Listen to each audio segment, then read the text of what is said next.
Bismillahirrahmanirrahim. Assalamualaikum warahmatullahi wabarakatuh. Alhamdulillah wa bihi nasta'in ala umuri dunya waddin wassalatu wassalamu ala sayyidil mursalin wa ala alihi wa sahbihi ajma'in. Tuan-tuan muslimin muslimat, alhamdulillah pada hari ini kita menyambung peristiwa yang berlaku tahun yang kelima Hijrah, ya, yang kita panggil sebagai Hadisatul Ifk. Hadisah maknanya tragedi, ya, ataupun insiden, ya, yang apa kita panggil, ya, membuatkan berlakunya fitnah, ya, terhadap Aisyah, ya, yang kita panggil al-ifk, ya, al-ifk, seperti mana nanti disebut dalam surah, apa kita panggil, ya, surah apa tu, ya, yang disebut sebagai dalam surah An-Nur, insyaallah, ya, kita akan cerita panjang nanti. Jadi permulaan tahun yang kelima Hijrah ni kita tahu, ya, seperti mana kita dah baca, ya, berlaku apa ni, peperangan Bani Mustaliq. Dia bertitik tolak daripada peperangan Bani Mustaliq. Bani Mustaliq merupakan satu kabilah Badui, duduk di padang pasir, tapi mereka adalah satu kabilah yang kaya raya. Ya, ada banyak apa ni, apa? Ada banyak unta, ada banyak kambing biri-biri, ya. Dan mereka ni memang ada harta. Jadi bukanlah maknanya Badui yang berempat, kita kata tak, ya. Jadi mereka ni merasa mereka ni kuat, ya. Dan mereka nak serang Mekah, nak serang Madinah, ya.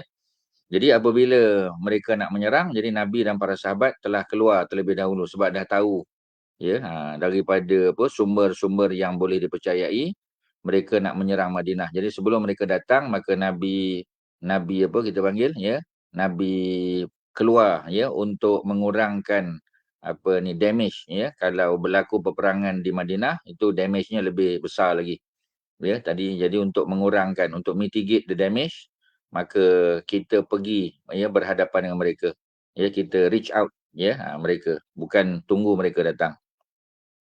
Jadi peperangan Mustalik itu kita tahu, ya, dimenangi oleh umat Islam, ya, oleh Nabi dan para sahabat, dan berlaku beberapa perkara yang tak pernah berlaku sebelumnya lah, ya. Antaranya ialah bagaimana salah seorang daripada wanita yang ditawan dalam peperangan tersebut ialah apa ni, Barrah, ya, Barrah binti Al-Haris, ataupun nanti ditukar namanya, dikenali lebih sebagai Juwairiyah binti Al-Haris, ya. Sebab perempuan yang ditawan, perempuan merdeka ditawan dalam perang, kita panggil dia Jariyah, ya, Jariyah, ya.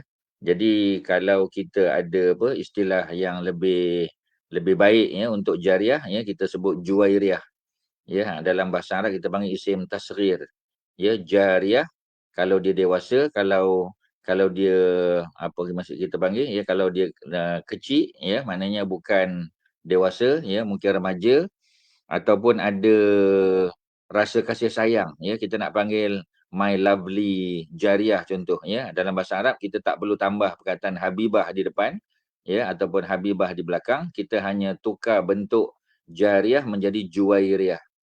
Seperti mana Nabi, ya, memanggil Aisyah, ya, yang kulitnya putih kemerah-merahan, ya, dalam bahasa Arab, ya, merah, putih kemerah-merahan tu hamra, tapi Nabi tak panggil Aisyah hamra, Nabi panggil Humaira, ya. Jadi ada elemen kasih sayang di situ, ya.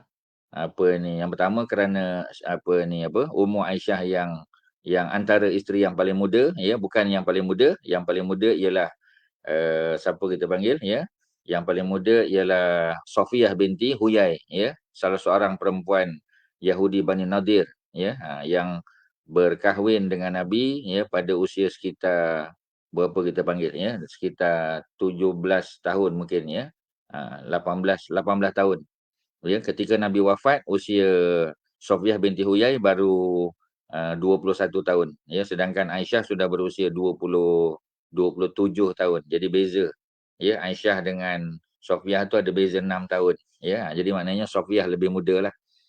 Okey, ya, itu ceritanya. Tapi Aisyah antara yang paling muda lah, ya, antara yang paling muda. Sebab itu tidak dipanggil Hamra tapi dipanggil Humaira. Ya, jadi Jariyah, ya, dipanggil Juwairiyah untuk menunjukkan rasa kasih sayang yang berlebihan lah, ya, terhadap dia. Okey, ya. Jadi apabila Nabi bebaskan apa ni Juwairiyah, ya, dan Nabi Nabi offer, ya, untuk mengahwini Juwairiyah, maka kita tahu, ya, Juwairiyah menjadi isteri Nabi, memeluk Islam, dan para sahabat, ya, melihat bahawasanya yang mereka tawan itu adalah keluarga Juwairiyah, ayah Juwairiyah Al-Haris, ketua kabilah Bani Mustalik, ya, dan adik-beradik Juwairiyah, ya, kaum keluarganya, bapa saudaranya, ya. Kemudian kita kata apa ni, sepupu sepapatnya. Jadi mereka ni adalah keluarga Nabi, ya, kerana Juwairiyah sudah menjadi salah seorang isteri Nabi. Jadi mereka beranggapan bahawasanya mengapa kita perlu menangkap, ya, apa ni, keluarga Juwairiyah, ya, maka akhirnya mereka bebaskan tanpa syarat, ya, harta benda mereka dipulangkan kepada keluarga Juwairiyah yang menyebabkan sebahagian besar, ya, daripada kabilah Bani Mustalik itu memeluk Islam, ya. Sebab tu Juwairiyah ini juga dikenal sebagai wanita apa ni yang zatu barakah, ya, wanita yang memiliki keberkatan, kerana dengan sebab berkahwinnya dia dengan Nabi, maka keluarganya dibebaskan oleh para sahabat tanpa syarat, ya. Itu peristiwa yang berlaku, ya. Kemudian masuk terus ke peristiwa Al-Ifk, ya, masih apa ni berkaitan dengan peperangan Bani Mustalik. Peristiwa yang lebih buruk daripada peristiwa sebelum ni. Peristiwa sebelum ni, ya, berlaku bagaimana Abdullah bin Ubay, ya, bin Salul. Beliau adalah ketua munafik di kalangan Khazraj. Beliau yang sebelum ni tidak pernah ikut serta dalam peperangan, ya, Badar, Uhud, tak pernah ikut, ya. Tetapi pada kali ini beliau dibenarkan untuk ikut Nabi, ya. Jadi ini tahun yang kelima, ya, belum lagi berlaku perang Khandaq belum, ya. Ini baru dua peperangan besar, yakni peperangan Badar dan peperangan Uhud. Dia tak pernah ikut, ya, malah sebenarnya dia ada peluang untuk ikut, ya, tapi beliau telah lobby para sahabat, ya, dan menyebabkan 300 daripada jumlah 1,000 orang tentera Uhud menarik diri. Ya, sebab tu dalam peperangan Uhud, ya, umat Islam hanya sekitar 700 orang. Asalnya 1,000, 300 telah menarik diri, ya, kerana lobby dan apa ni pujukan yang telah dibuat oleh Abdullah bin Ubay, ya, terhadap mereka. Okey, ya. Jadi Abdullah bin Ubay, ya, ada menyebut perkataan yang kurang sedap didengar. Ya, beliau menganggap Nabi dan Muhajirin ini sebagai orang-orang yang hina. Ya, mereka orang Madinah ni orang hebat, ya, orang mulia. Jadi kata Abdullah bin Ubay seperti mana disebut oleh Zaid bin Arqam, ya, seorang pemuda pada masa itu. Dia kata dia dengar bila sebut pada Nabi, Nabi macam kurang boleh menerima, ya. Dan akhirnya kita tahu, ya, apa ni, Zaid bin Arqam ada terasa hatilah, ya, sebab cerita tentang Abdullah bin Ubay menyebut statement tadi, ya, orang bila nanti kita balik sampai di Madinah, ya, orang mulia akan menghalau keluar orang-orang yang rendah, ya, kedudukannya, yang hina tu Nabi dan para sahabat lah, ya, itu kata dia. Jadi bila Zaid menyampaikan, ya, macam ada di kalangan para sahabat yang kurang boleh menerima, terutamanya para sahabat daripada kalangan Khazraj. Sebab Abdullah bin Ubay itu salah seorang pemimpin Khazraj zaman jahiliah lagi, ya. Tetapi kita tahu akhirnya terbukti, ya, memang Abdullah bin Ubay itu ada buat statement tersebut, malah anaknya Abdullah bin Ubay, ya, Abdullah anak dia, ya, bin Abdullah bin Ubay, anak pada Abdullah bin Ubay. Dia minta pada Nabi supaya memberikan, ya, izin kepada dia untuk membunuh ayahnya, sebab dia bimbang kalau orang lain yang bunuh. Katalah Umar, ya, yang juga minta untuk bunuh Abdullah bin Ubay ini, kalaulah Nabi benarkan Umar yang bunuh, nanti Abdullah bin Ubay akan rasa dendam. Dia nak balas dendam pada Umar kerana Umar yang bunuh bapa dia. Tapi kalau dia sendiri yang membunuh, maka tidak adalah perasaan tersebut. Ya. Ada suatu peristiwa yang lebih buruk daripada hal tersebut, daripada hal peristiwa statement, ya, jahat yang dibuat oleh Abdullah bin Ubay. Muka surat 207 kita masuk, ya, poin yang baru, tuan-tuan, ya. Muka surat 207 insya-Allah kita masuk poin baru, ya. Hadisatul Ifk, peristiwa Ifk. Ya, peristiwa ini lebih buruk daripada peristiwa yang pertama. Pertama tadi peristiwa statement Abdullah bin Ubay, dan banyak mendatangkan musibah, ya. Musibah mana menimpa perkara, banyak perkara, tuan-tuan. Antaranya kita akan tengok, ya. Jadi cerita di mana Aisyah isteri Nabi, ya, isteri Nabi yang ketiga selepas Khadijah isteri kedua, ya, Saudah binti Zam'ah, ya, Aisyah yang ketiga, ya. Jadi dikatakan, ya, dituduh Aisyah ini ada hubungan sulit dengan salah seorang sahabat Nabi, Safwan bin Mu'attal, ya, As-Sulami. Peristiwa ni macam mana boleh berlaku, tuan-tuan, ya? Apabila tentera muslimin hampir memasuki Madinah dalam perjalanan nak pulang, ya, pada waktu malam Rasulullah mengarahkan mereka meneruskan perjalanan. Sebelum itu Aisyah keluar untuk membuang air. Mana mereka berhenti di satu tempat, Ya, kebetulan di tempat tu ada sumber air, ya, mereka pergi buang air, ya, ataupun ada sebahagian kata tak ada sumber air pun, tapi ada keperluan mereka berhenti. Ya, mungkin lebih lebih tepat ya pendapat ni, ya, sebab tak ada air di situ. Ya, ataupun dulu ada air tapi kemudian sudah kering. Ya, sebab kita tahu di padang pasir ni, ya, kadang-kadang satu tempat tu ada air tapi sampai satu waktu tertentu dia kehabisan air. Maknanya underground waternya kering. Ya, jadi mereka terpaksa berpindah ke tempat lain, ya. Sebab masyarakat Baduy ini dia dia punya budayanya budaya yang bersifat pindah randah, nomadik, ya. Jadi sebelum itu Aisyah keluar untuk buang air, bila selesai Aisyah kembali, ya, naik unta yang diguna oleh beliau, ya. Jadi bila dia dia apa dia apa ni raba ke dadanya, dia dapati bahawasanya, ya, apa ni, rantai yang dipakainya, ya, hadiah daripada Nabi dikatakan, terlucut, ya, rantainya tu putus, terlucutlah. Jadi Aisyah, ya, pergi ke tempat dia buang air tadi untuk mencari rantai tadi. Ketika sibuk mencari rantai tadi, kumpulan yang ditugaskan untuk membawa, ya, haudash. Haudash ni unta tadi, ya, di atas unta tu ada macam kita kata sekeduk dia panggil. Ya, bahasa kita sekeduk. Sekeduk tu maknanya macam macam apa ni, kemah kecil, ya, yang digunakan oleh orang perempuan, ya, termasuk para isteri Nabi, ya, supaya tidak kelihatan mereka ni, ya. Jadi ada langsir lah, ya. Ada tutupan, ada curtain kat situ. Jadi dipanggil sebagai haudash, jamaknya hawadish, ya. Jadi haudash ni ada di atas apa ni unta untuk golongan perempuan. Ya. Jadi mereka rasa agak ringan kerana perempuan ketika itu ringan, maknanya tak gemuk. Ya, ni satu perkara yang apa kita panggil, ya, yang kita ambil maklum jugalah, ya. Macam kita sekarang ni memanglah, ya. Ni termasuk ustaz yang bercakap pun kadang-kadang kita tak berapa nak jaga makan sangat. Ya, exercise pun tak ada, ya. Makan pun makan semaunya. Jadi satu teguran pada kita, muhasabah dirilah, ya. Jadi kena jagalah, ya. Mungkin ambil suplemen yang sepatutnya, ya. Jangan apa kita panggil, jangan keterlaluan, ya. Ambil makanan, ya, ambil pertengahan saja, ya. Sebab kita tahu, ya, apa ni, khairul umur awsatuha. Sebaik-baik apa ni sesuatu perbuatan tu makan ke ataupun apa sajalah yang kita lakukan, ya. Ausatuha maknanya yang sedang-sedang, ya, tidak keterlaluan, tidak ekstrim, ya. Apa ni kadang-kadang tak ambil langsung tak boleh lah, ambil juga, ya, tapi sedang-sedang saja, ya. Sukatannya tu jangan terlalu berlebihan. Disebut, ya, kalau tuan-tuan orang perempuan tak ada pengalaman lah, ya, tapi orang lelaki dia ada peluang untuk masuk ke perkuburan Baqi', ya, di Al-Madinah, dan di sana kita tahu, ya, kita masuk saja daripada pintu besar tu, itu ada kawasan yang apa kita panggil menempatkan kubur para isteri Nabi. Ya, jadi para isteri Nabi Saudah, ya, kemudian Aisyah, kemudian Hafsah dan sebagainya. Mereka ni dikebumikan di satu tempat yang kita kata agak kecil.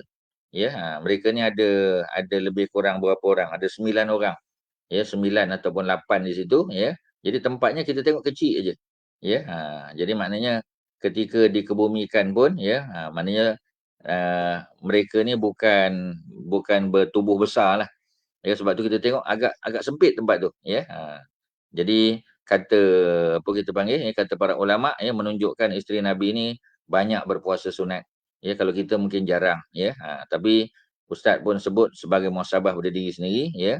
Paling kurang seperti mana kita tahu, ya. Seperti mana Aisyah sebut dalam kitab Syama'il Muhammadiyah, ya, Nabi jarang meninggalkan puasa, puasa pertengahan bulan, ya, hari putih, ya, Ayyamul Bid 13, 14 dan 15. Ya, cuma pada seperti mana kita tahu bulan Ramadan memang kita puasa sebulan lah, ya, seperti mana Nabi, ya, bulan Syaban Nabi banyak memperbanyakkan puasa, termasuklah, ya, puasa hari putih, ya, dan hari putih ini berturut-turut, ya, sebab ada riwayat yang menyebut Nabi berpuasa pada hari Selasa dan Rabu sebagai contoh, ya. Nabi puasa hari Selasa dan Rabu, ya. Isnin, Selasa, Rabu. Sebab apa Nabi puasa Selasa, Rabu? Ya, kerana Selasa, Rabu tu jatuh pada 14 dan 15, ya, bulan Islam. Jadi sebab itulah Nabi puasa Isnin, Selasa, Rabu. Kerana apa puasa Isnin? Memang Isnin adalah hari Nabi biasa berpuasa. Seperti mana orang tanya Nabi, pasal apa Nabi suka puasa hari Isnin? Nabi kata, Yaumun wulidtu fihi. Itu adalah hari aku dilahirkan, hari aku dibangkitkan. Ya, jadi munasabahlah puasa hari Isnin, dan hari Isnin tu hari di mana amalan mingguan kita dibentangkan ya kepada Allah Subhanahu Wa Taala. Diangkat kita punya laporan amalan pada setiap hari, tetapi dibentangkan pada 2 hari. Ya, apa ni, yaumain pada 2 hari ya. Al-Isnin wal Khamis. Hari Isnin dan Khamis. Jadi Nabi suka puasa pada dua hari tersebut kerana Nabi kata aku suka ya, nanti bila Allah tanya pada malaikat yang bawa apa ni laporan amal ya, ketika kamu meninggalkan Muhammad, apa yang hamba itu sedang buat? Ya, kata mereka Muhammad sedang berpuasa. Nabi suka jawapan tersebut. Kerana malaikat yang menjaga kita, yang mencatat ya pada 11 siang, dia akan naik ya ke langit sebelum tenggelam matahari. Ya, jadi maknanya belum buka lagi. Waktu tu masih berpuasa. Ya, dan bila Allah tanya pada malaikat, Nabi kata aku suka, uhibbu ya, aku suka. Kalau ketika amalan aku ya di apa kita panggil ya, apa ni, yu'radu 'ala Allah, ketika dibentang kepada Allah, maka wa ana shaim, ketika mana aku sedang berpuasa. Jadi maknanya malaikat naik sebelum berbuka lah. Ya, itu logiknya. Jadi Isnin dan Khamis pasti ya. Jadi walaupun ada kalanya Nabi tinggalkan juga, sebab kalau Nabi buat sentiasa nanti dia jadi wajib pula. Ya. Apa ni, khasyitu an tufrada alaikum. Aku bimbang kalau sesuatu amal itu aku buat secara konsisten, istiqamah, maka tufradu alaikum. Takut bimbang difardukan kepada kamu. Ya, Nabi tahu berat bagi umat dia. Jadi oleh kerana itu Isnin puasa. Tapi mengapa Selasa Rabu Nabi puasa? Kerana Selasa Rabu jatuh pada 14 dan 15. Seperti mana Sabtu Ahad. Sebab apa Nabi puasa Sabtu dan Ahad? Kerana Jumaat Sabtu Ahad sebagai contoh ya. Kerana Jumaat Sabtu Ahad jatuh pada 13, 14 dan 15. Itu jawapan dia tuan-tuan ya. Okey, kita teruskan perbincangan kita. Jadi apa ni sebab rajin puasa ya, itu kesimpulan dia. Jadi kita paling kurang 13, 14, 15 ya. Jadi bulan, kecuali bulan apa, bulan Zulhijjah yang akan menjelang ya. Sebab Zulhijjah pada 13 Zulhijjah ya, walaupun hari putih tetapi ia jatuh ya pada hari tasyrik. Hari tasyrik adalah hari menjemur daging ya, hari kita makan dan minum ya. Jadi bukan hari berpuasa. Jadi haram berpuasa pada 13 walaupun dia adalah hari putih ya. Tetapi boleh tak kita puasa pada hari yang ke 14 15 boleh, tapi tak komplit lah sebab hari putih dia 3 hari berturut-turut. Ya, sebab itu pada bulan Zulhijjah ya, yang afdal puasanya adalah daripada 1 hingga 9. Kemuncak ialah 9 yakni hari Arafah, dan kita juga puasa pada hari 8 sebab hari Tarwiyah. Ya, jadi hari Tarwiyah ni hari para apa kita panggil para jemaah haji ya sedang memberi minum kepada unta mereka ya, sebab unta itu nanti akan membawa mereka untuk melakukan wukuf di Arafah ya, kemudian mabit di Muzdalifah, kemudian melontar pada 3 hari ya, 4 hari. Hari raya pertama 10 hari bulan, 11, 12 dan 13 pada hari tasyrik ya, melontar di Jamrah ya, hari 10 Jamrah Aqabah saja, tapi hari 11, 12, 13 melontar di tiga-tiga apa ni jamrah ya, jamarat ya, Jamratul Ula, Jamratul Wusta dan Jamratul Aqabah. Jamratul Kubra ya. Itu nama lain dia. Okey tuan-tuan, selesai ya. Lebih-lebih lagi ya, Aisyah seorang yang terlalu muda ya. Jadi bukanlah terlalu muda ya, mudalah ya. Sebab pada ketika peristiwa apa, fitnah ini berlaku ya, hadisatul ifk ini, peristiwa fitnah ini berlaku, Aisyah sudah berusia 22 tahun. Bukanlah muda sangat ya, tapi sudah 22 tahun ya. Sebab ketika hijrah Aisyah berusia 17 tahun. Tahun 1 Hijrah 17 tahun. Ya, masa perang Badar usia Aisyah ialah 19, lebih kurang 19. Perang Uhud ya 20. Ya, lebih kurang 20, nak masuk 21 lah. Ya, jadi dalam peristiwa Bani Mustalik ni ya, umur Aisyah lebih kurang, sebab dia berlaku tahun yang kelima ya, tahun yang kelima. Jadi lebih kurang 22 tahun lah, sekitar tu 22 tahun. Okey ya. Jadi Aisyah kembali ke tempat perkemahan tentera selepas menemui rantainya. Ada yang sebut ya dia tak temui di tempat dia cari tadi. Tetapi dia temui di tempat ya apa ni, untanya turun ya, menderum. Menderum tu maknanya unta bila dia turun tu. Bila dia turun tu dipanggil menderum ya. Rupanya rantai Aisyah ada di bawah apa ni, perut unta tu ya. Jadi bila unta tu apa ni naik ya, maka Aisyah datang, unta tu sudah berlalu ya. Apa ni, jamaah atau rombongan tadi sudah berlalu pergi ya, meninggalkan Aisyah. kerana Aisyah lama dia mencari rantai tadi tak bertemu, ya. Dan bila dia sampai, dia bertemu dengan rantainya, tetapi jamaah rombongan sudah berlepas, ya. Jadi kerana keletihan menunggu, takut-takut ada yang menyedari, ya, apa yang kehilangan dia, maka beliau tertidur. Safwan bin Mu'attal adalah orang yang berjalan di belakang. Maknanya dia antara tentera yang ditugaskan untuk tengok kalau ada barang-barang cicir dan sebagainya, ya. Jadi dia akan berada di belakang, ya. Jadi beliau bila sampai di tempat yang telah dijanjikan, ya, Safwan bin Mu'attal bila dia sampai, dia melihat ada sosok tubuh seorang wanita, ya, dan dia mengenali Aisyah, ya, kerana dia pernah melihat Aisyah, ya, kata Syekh Muhammad Khudaribi, ya, dia telah pernah melihat Aisyah sebelum diturunkan ayat hijab, ya. Cerita sebelum hijab tu dia dah pernah tengok Aisyah, jadi dia kenal, ya, walaupun Aisyah sudah berhijab, ya, sekarang. Beliau berundur ke belakang, ya, dan tindakannya itu mengejutkan Aisyah daripada tidurnya, lalu menutup muka dengan bajunya, ya. Jadi ada cerita kalau kita tengok dalam kitab sirah kita, ya, sirah Nabawiyah, ada juga cerita yang menyebut bila dia melihat Aisyah, dia istirja, ya, inna lillahi wa inna ilaihi rajiun dia sebut, ya. Jadi kalau betul lah riwayat tersebut, sahih riwayat tersebut ataupun hasan, maka, ya, kerana apa? Kerana dia tahu dah ini boleh buat fitnah.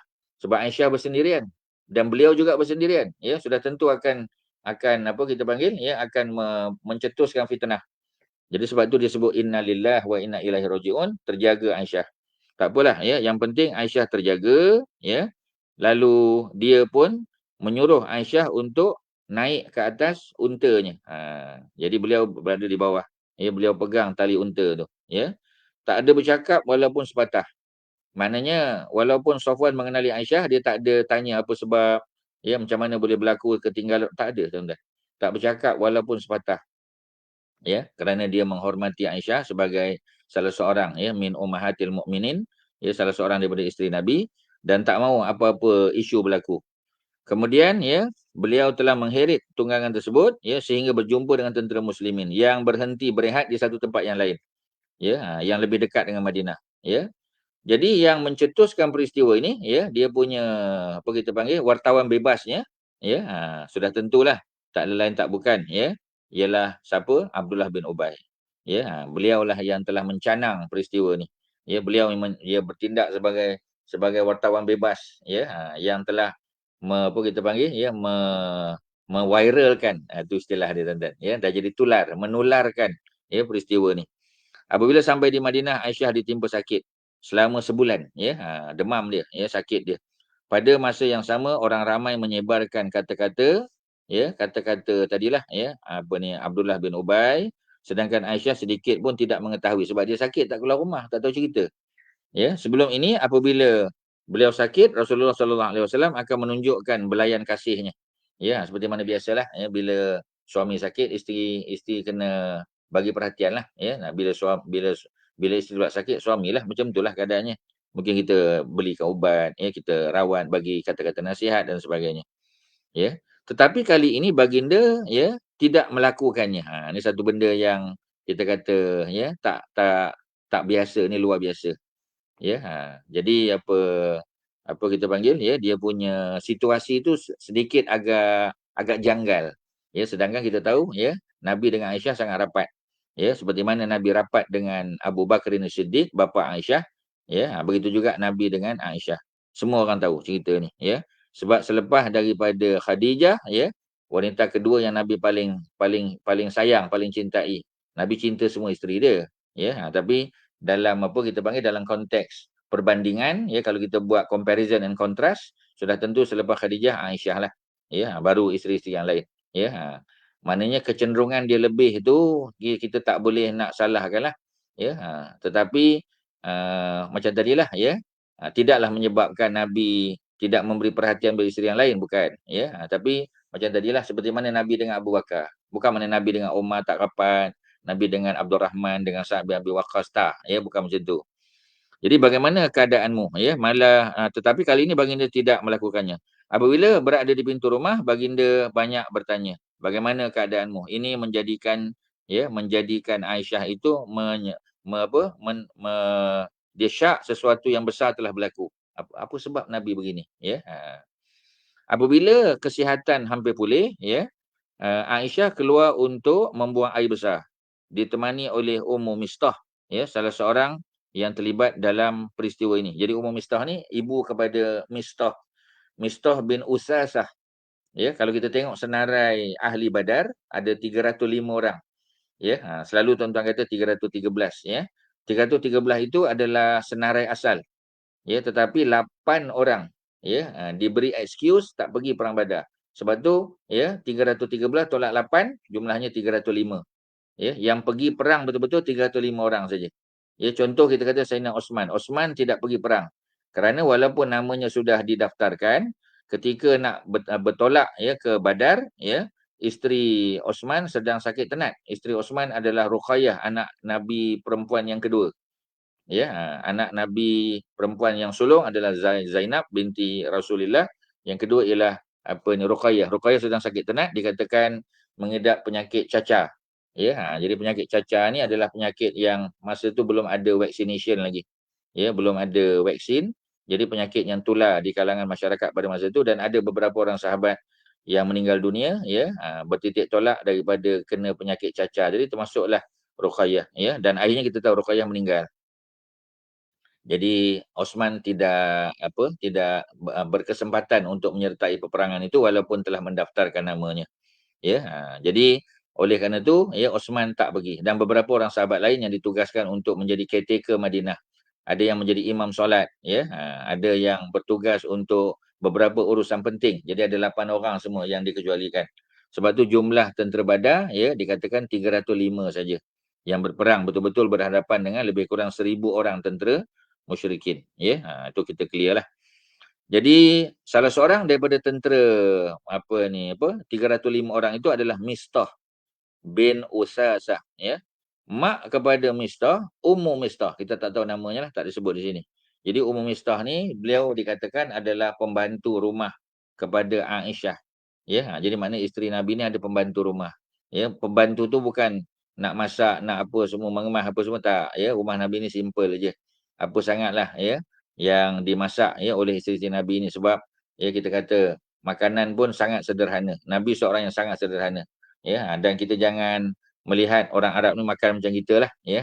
Dia tak makan gulai, tak makan macam kita ni, ya, dia punya preparation untuk makan tu lama sikit lah. Ya, orang Arab ni simple-simple saja. Ya, dan biasa apa kita panggil, dapur di rumah isteri Nabi tidak berasap. Maknanya tak masak, ya, makan simple-simple aja, mungkin kurma, mungkin, ya, kita kata makanan-makanan lain lah, ya, susu, ya, ya, ataupun yogurt dan seumpamanya, ya, yang tak perlu nak dimasak, nak dihangatkan, ya. Cukup dimakan begitu saja. Jadi Ummu Mistah, ya, oleh kerana Aisyah nak buang air, ya, ni peringkat awal, ni tahun yang ke-5 Hijrah, ya. Kita tahu bahawasanya belum ada tandas dalam rumah, dalam bilik, ya, isteri Nabi belum ada lagi. Kita tahu nanti towards the end, ya, ada, ya, ketika Nabi berkahwin dengan Hafsah, ya, ada cerita Nabi buang air di rumah, di bilik Hafsah, dan perbuatan Nabi itu dilihat oleh adik kepada Hafsah, yakni Abdullah bin Umar. Ya, Hafsah binti Umar berkahwin dengan Nabi. Beliau adalah isteri yang keempat, kita tahu, ya. Dan ketika Nabi bermalam di rumah Hafsah binti Umar, maka datang adiknya Abdullah bin Umar nak menumpang bermalam kerana dia nak melihat ibadah Nabi pada waktu malam. Nak tengok tahajud Nabi berapa rakaat, bila Nabi bangun, berapa lama Nabi berehat, ya, ada bagaimana Nabi berwuduk dan sebagainya. Jadi benda-benda ni hanya boleh dilihat ketika, ya, Nabi di rumah. Jadi oleh kerana itu isteri-isteri Nabi lah yang paling tahu tentang ibadah malam Nabi, ya, puasa sunat Nabi. Jadi kalau seseorang sahabatnya lelaki itu ada hubungan rapat dengan Nabi, sebagai contoh macam Abdullah bin Umar, kerana kakaknya adalah isteri Nabi, isteri yang keempat selepas Aisyah, Nabi berkahwin dengan Hafsah binti Umar. Satu, untuk memuliakan Umar itu sendiri, ya, keluarga Umar, walaupun mereka Quraisy tapi mereka bukan daripada Bani Hashim. Mereka bukan daripada Bani Umayyah, ya. Mereka datang daripada Bani Adi, ya. Sebab itu apabila mereka datang daripada Bani Adi untuk upgrade kedudukan mereka, ya, dekat dengan Nabi, maka melalui perkahwinan. Ya, daripada musaharah lah, ya, perkahwinan Nabi dengan anak mereka. Macam Nabi dengan Abu Bakar. Abu Bakar juga bukan datang daripada Bani Hashim, bukan Bani Umayyah, ya. Abu Bakar daripada Bani Taim, bukan Tamim, ya. Tamim Badui, tuan-tuan. Ya, Bani Taim. Bani Taim tu Quraisy. Ya, sebab tu Abu Bakar At-Taimi. Ya, Umar daripada Bani Adi, maka kita panggil Umar Al-Adawi. Ya, itu cara nisbah dia, tuan-tuan. Kalau Taim At-Taimi, kalau Adi Adawi. Kalau Nabi, ya, daripada moyangnya Hashim Al-Hashimi, ya. Kalau Saidina Osman daripada moyangnya apa ni Umayyah, ya, Bani Umayyah kita panggil, ya. Ataupun nanti kita sebut Khilafah Umayyah, ya. Umayyah tu daripada Umayyah, ya. Kalau kata mak Nabi contoh, ya, Bani Zuhrah Az-Zuhri. Jadi kalau siapa yang kita tengok perawi hadis ataupun sahabat, ya, ataupun apa ni di kalangan tabi'in, atba' tabi'in sebagainya, yang di belakang namanya tu ada gelaran Az-Zuhri, kita tahu mereka daripada Bani Zuhrah, daripada keluarga mak Nabi. Ya, macam kita kata Abdul Rahman bin Auf, ya, Az-Zuhri, Sa'ad bin Abi Waqqas Az-Zuhri. Ya, jadi kalau kita tengok Abu Bakar tadi Ustaz sebut Abu Bakar At-Taimi. Kalau Umar Al-Adawi, Sayyidina Osman, ya, apa ni Bani Umayyah, ya, Al-Umawi. Ya, kalau Ali Bani Hashim. Ya, Ali Bani Hashim, ya. Abdul Rahman Az-Zuhri. Sa'ad bin Abi Waqqas, ya, yang keenam Az-Zuhri. Az-Zubair bin Al-Awwam dia daripada keluarga Khadijah, ya, Al-Asadi. Cuma mak dia Bani Hashim, Al-Hashimi, bapa dia, ya, Al-Asadi. Kalau Talha sama dengan Abu Bakar, sepupu Abu Bakar. Ya, apa tadi? At-Taimi juga. Macam Abu Bakar tadilah, ya. Kemudian kita pergi nombor 9, ya. Apa ni? Abu Ubaidah Al-Jarrah, ya, beliau, ya, Bani Haris, Bal Haris dipanggil ataupun Bani Haris. Ya, Quraisy juga, ya, tapi bukan Quraisy yang kita kata top 3 bukan, ya. Top 3 ni maknanya Bani Hashim, ya, Bani Umayyah sebagai contoh. Ya, ataupun Bani Zuhrah, ya, daripada keluarga Kilab jugalah, ya. Kalau Nabi daripada Qusay bin Kilab, moyang Nabi nombor 3 lah, ya. Sebab datuk Nabi Abdul Muttalib, kemudian moyang Nabi Hashim, first moyang, second moyang Abdul Manaf, third moyang Nabi adalah Qusay bin Kilab, ya. Qusay bin Kilab. Jadi kalau mak Nabi, ya, Zuhrah bin Kilab, ya. Jadi daripada family Kilab juga. Kilab tu daripada keturunan kita panggil daripada keturunan Quraisy lah. Ya.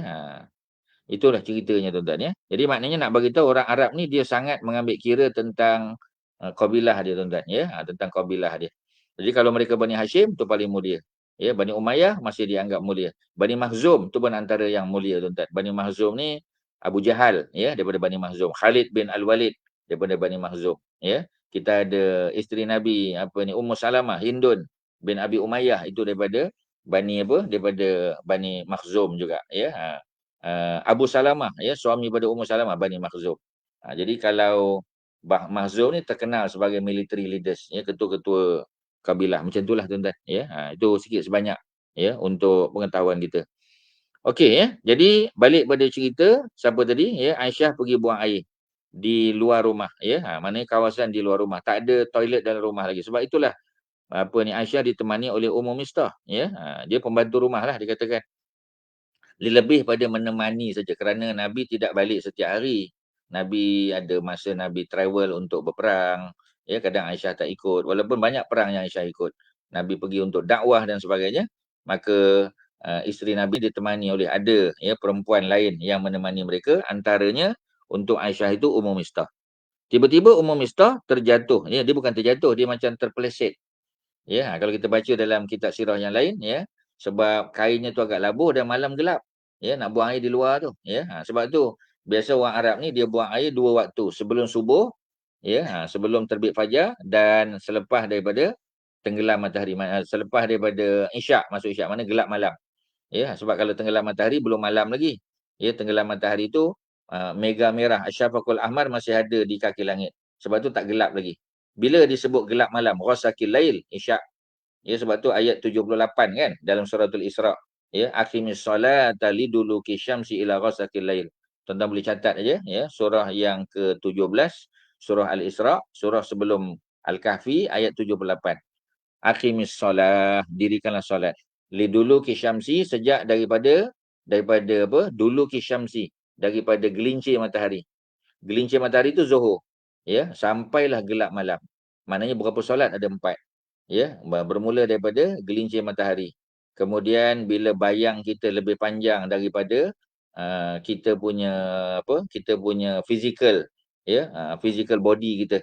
Ya, kalau kita, ya, 6 kaki contoh, ya, bayang kita lebih daripada 6 kaki, mana masuk waktu asar. Ya, masa waktu asar, dan bayang kita akan panjang panjang panjang. Ya, kalau masa Zuhur tak ada bayang. Bila bayang itu sudah ada di sebelah barat, ya, di sebelah timur, ya, mana matahari sudah berada di barat, masuk waktu Zuhur. Ya, kemudian matahari akan panjang panjang panjang, ya. Bila dia sedikit lebih panjang daripada kita punya ketinggian fizikal kita, maka masuk waktu asar. Termasuk juga 2 solat. Maghrib, ya, ketika tenggelam matahari, dan, ya, ila ghasaqil lail, sampailah gelap malam. Apakah makna gelap malam? Solat Isyak. Ni solat fardu ni. Ada 4. Wa Quran al-fajri, ya, kita dah bincang semalam, ya, wa Quran al-fajri, dan, ya, solat subuh. Ya, Quran yang dibaca pada waktu subuh itu ditafsirkan sebagai solat subuh. Barulah lengkap 5 waktu tuan. Takkan sembahyang 4 waktu aja. Mana subuhnya? Subuh itulah, ya, diisyaratkan dengan Quran al-fajri. Sebab apa dipanggil Quran al-fajri? Kerana apa? Ya, kerana Quran surah yang paling panjang dibaca oleh Nabi dalam solat fardu adalah pada solat subuh. Sebab itu Nabi biasa membaca surah Al-Waqiah pada waktu subuh. Ya. Kita baca surah Sajdah 30 ayat pun pada waktu subuh. Tambah dengan suratul Insan. Ya. Dalam suratul Waqiah 96 ayat Nabi baca juga, ya, pada solat subuh. Ya. Nabi tak baca pada solat Zuhur, Asar, bacaan lebih pendek. Ya. Maghrib pendek. Kadang-kadang Qul ya ayyuhal kafirun, Qul wallahu ahad. Ya. Isyak juga agak sedikit panjang, tapi yang paling panjang adalah subuh. Sebab itu disebut Quran Al-Fajri. Bukan makna Quran yang dibaca pada waktu fajar, waktu subuh, sebelum subuh. Tapi dia merujuk kepada apa, tuan-tuan? Kena tengok tafsiran Ibnu Katsir. Ya, kita tengok tafsiran yang dibuat oleh para ulama.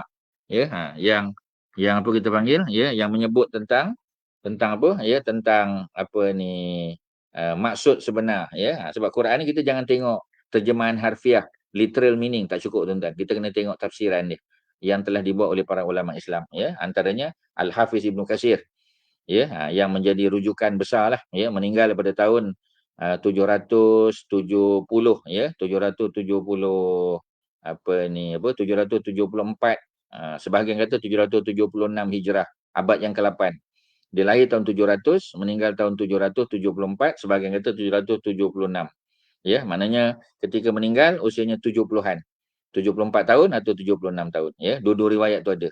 Tapi ramai yang cenderung mengatakan 74, ya, 774. Maknanya lebih kurang 100 tahun selepas kewafatan Imam An-Nawawi. Jadi Imam Nawawi, Imam Ibn Katsir itu dia tak jumpa sebab dia berbeza 100 tahun, ya, tidak pada zaman yang sama. Ketika Al-Hafiz Ibn Katsir lahir tahun 700, Imam An-Nawawi telah meninggal dunia. Sebab Imam Nawawi meninggal tahun 676. Ya, meninggal Imam Nawawi, ya. Maknanya berapa tahun, ya? Lebih kurang 20 tahun, ya, 20 tahun, 24 tahun selepas Imam Nawawi meninggal barulah Al-Hafiz Ibnu Katsir lahir. Jadi tak pernah jumpa lah. Ya, mereka hidup di zaman yang berbeza, ya. Okey.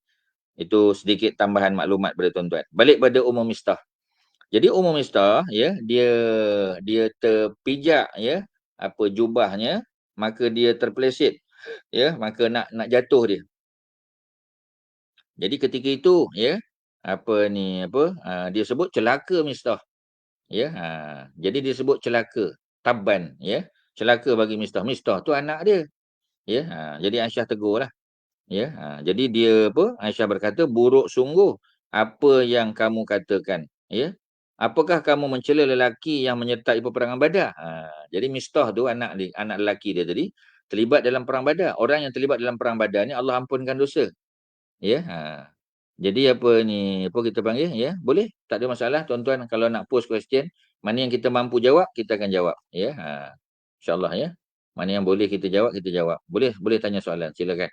Ya, jadi boleh perkenalkan diri daripada mana, ya. Jadi kita boleh jawab soalan insya-Allah. Mana yang Ustaz mampu, ya. Ustaz tak janji boleh jawab semua soalan. Mana yang ada maklumat, ya, dalam kitab ni ataupun dalam kitab sirah yang lain ataupun daripada kitab tafsir Quran ataupun daripada syarah hadis, insya-Allah kita bantu. Okey, ya. Apa lagi yang boleh kita sebut di sini? Jadi maknanya, ya, seolah-olah macam dia kita panggil, ya, dia melatah. Ketika dia melatah tu, dia terkeluar perkataan celaka Mistah. Dia menyebut perkataan yang tak baik untuk anak dia. Ya, jadi apa ni Aisyah tegurlah. Ya, sebab seorang ibu, ya, kita tahulah orang Melayu kata mulut mak ni masin mulut dia. Ya, jadi kalau dia keluar perkataan macam tu, takut jadi mudarat, jadi tak elok pada anak. Ya, sebab tu kita orang Melayu dia tak sebut benda-benda yang tak sepatutnya. Ya, kalau anak dia nakal pun dia kata anak bertuah, ya. Kalau maknanya dia tak guna istilah-istilah atau perkataan yang kita kata four letter word tak sebut.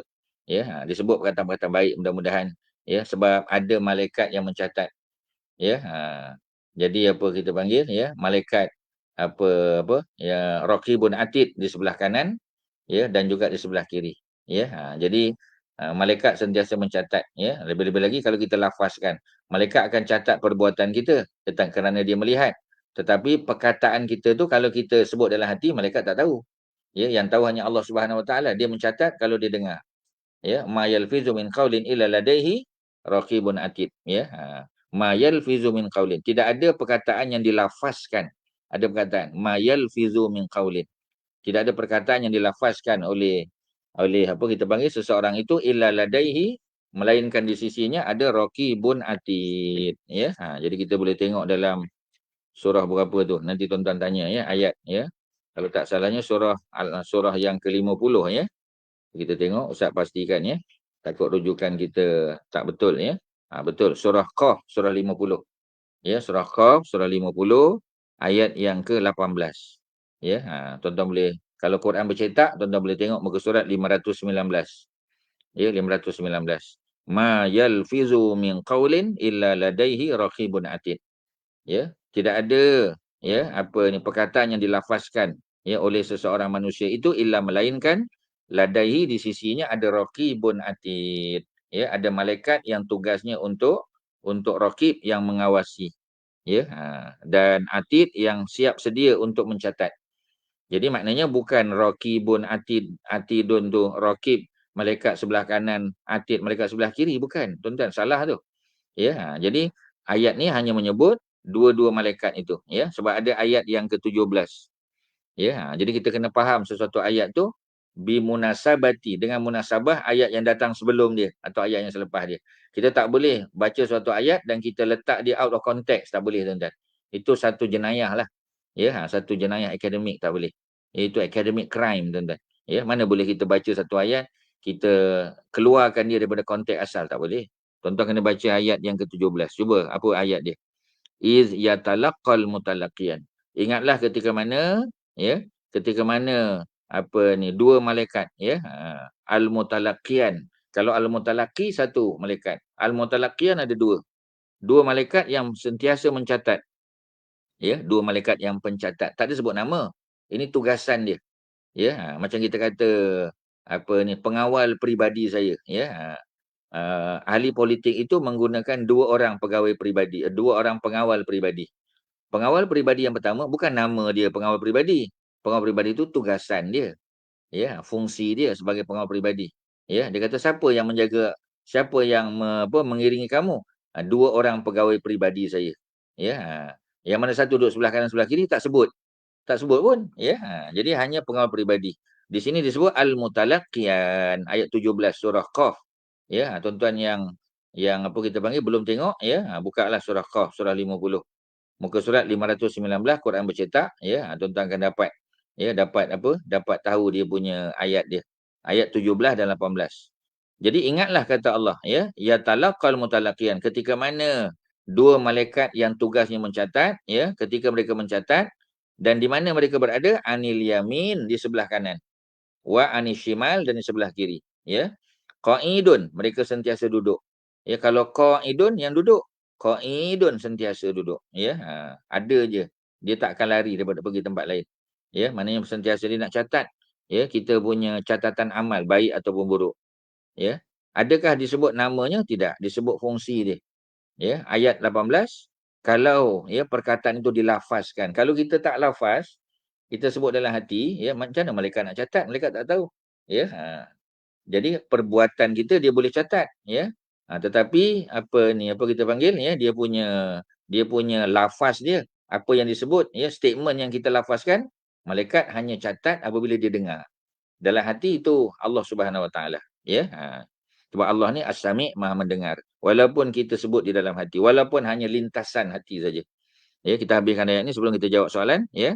Ada di apa? Kita punya chatting tu, ya, ada soalan, ya. Kejap lagi kita jawab. Kita tengok dulu di sini. Illa ladaihi raqibun atid. Ada malaikat, dua malaikat yang mencatat tadi, raqib yang sentiasa mengawasi, atid yang siap sedia untuk mencatat. Tapi yang mana satu, kiri dan kanan, tak ada. Maknanya yang anil yamin di sebelah kanan pun raqibun atid, di sebelah kiri pun raqibun atid. Itu cerita Quran. Stop kat situ. Ya, kalau ada ayat lain nanti kita boleh sebut. Tapi setakat ni itu aja, ya. Jadi yang sebelah kanan pun raqibun atid, sebelah kiri pun raqibun atid. Dua-dua al-mutalaqi.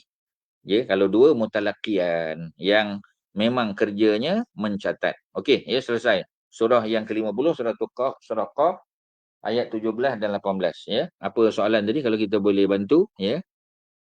Assalamualaikum. Waalaikumsalam. Tadi ada dinyatakan, tafsir ulama menyatakan malaikat menyaksikan ketika kita membaca Al-Quran, ya, ketika solat fajar. Ya, bukan membaca, dia membaca Quran dalam solat, ya. Dalam solat, ya. Jadi dalam solat tu, ya. Bukan maknanya bacaan tu saja disaksikan, ya. Yang disaksikan tu makna keseluruhan solat tu. Okey, ya. Bagaimana kita nak faham maksud menyaksikan? Ya, menyaksikan. Ya, maksudnya macam tadilah kita dah sebut tadi. Apa kerja malaikat? Ya, mencatat. Ya, bila dia hadir ketika kita membuat sesuatu amal dan melafazkan sesuatu perkataan, contoh dalam ni kita membaca Quran, maka dicatat, didengar. Ya, itu makna disaksikan. Dalam bahasa Arab disebut syahid. Ya, dalam bahasa Arab disebut syahid. Syahid ni mana? Yang hadir ketika tu.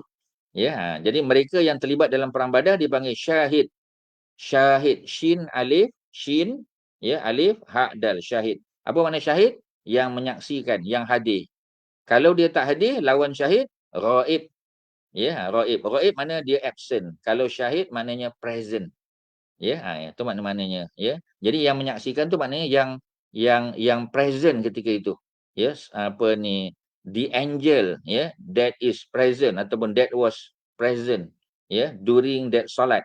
Ketika kita perform tu, when the solatul fajar, ya, was performed, ada malaikat yang menyaksikan. Malaikat tu daripada malaikat malam ke malaikat, sebab malaikat ni dia tukar shift.